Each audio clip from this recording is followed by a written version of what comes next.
വിശന്നവർക്കെന്ന് അപ്പം പകുത്തു നൽകാൻ എൻ കൈകളിൽ ആത്മധൈര്യം നൽകാ.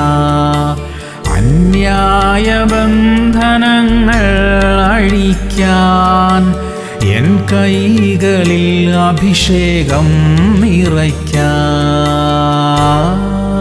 മത്തായി 25:35. എനിക്ക് വിശന്നു, നിങ്ങൾ ഭക്ഷിപ്പാൻ തന്നു, ദാഹിച്ചു, നിങ്ങൾ കുടിപ്പാൻ തന്നു. പ്രിയമുള്ളവരെ, വിശന്നവർക്ക് ഒരു നേരത്തെ ആഹാരം നൽകുന്നതിന് വലിയ പ്രതിഫലമുണ്ട്. നമ്മുടെ വിവാഹ ആഘോഷങ്ങളുടെയും ജന്മദിന ആഘോഷങ്ങളുടെയും ഒക്കെ ചിലവുകൾ പരിമിതപ്പെടുത്തി വിശന്നവർക്ക് ഒരു നേരത്തെ ആഹാരത്തിനായി അത് ചിലവാക്കാൻ കഴിഞ്ഞാൽ എത്ര നന്നായിരുന്നു. എളിയവരെ ആദരിക്കുന്നത് കർത്താവിനെ ആദരിക്കുന്നതിന് തുല്യമാണെന്ന് തിരുവചനം നമ്മെ ഓർമ്മിപ്പിക്കുന്നു. നാം ചെയ്തുകൊണ്ടിരിക്കുന്ന സൽപ്രവൃത്തികളും അതിലധികവും തുടർന്നും ചെയ്യാൻ ദൈവം നമ്മെ സഹായിക്കട്ടെ. പ്രാർത്ഥിക്കാം. സ്വർഗീയ പിതാവേ, വിശക്കുന്നവർക്ക് ആഹാരം നൽകാൻ ഞങ്ങളെ സഹായിക്കണമേ. ഞങ്ങളാൽ കഴിയുന്നത്രയും സൽപ്രവൃത്തികൾ ചെയ്യാനുള്ള കൃപ ഇനിയും ഞങ്ങൾക്ക് തരണമേ. അത് സന്തോഷത്തോടെ ചെയ്യാൻ സഹായിക്കണമേ അപ്പാ. യേശു ക്രിസ്തുവിന്റെ നാമത്തിൽ തന്നെ.